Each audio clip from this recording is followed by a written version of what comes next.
रोषात् कलिं विदधते ककुभश्च कुम्भाः शेषाद्रिशेखर विभो तव सुप्रभातम् पद्मे समित्रशतपत्रगतालिवर्गाः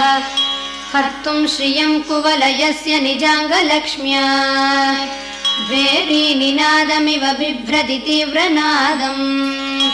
शेषाद्रिशेखर विभो तव सुप्रभातम् श्रीमन्नभीष्टवरदाखिल लोकबन्धो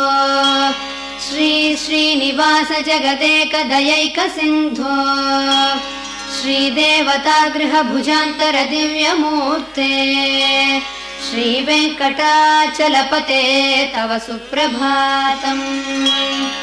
श्रीमन्नभीष्टवरदाखिल लोकबन्धो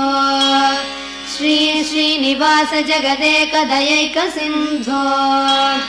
श्रीदेवतागृहभुजान्तर दिव्यमूर्ते श्रीवेङ्कटाचलपते तव सुप्रभातम्।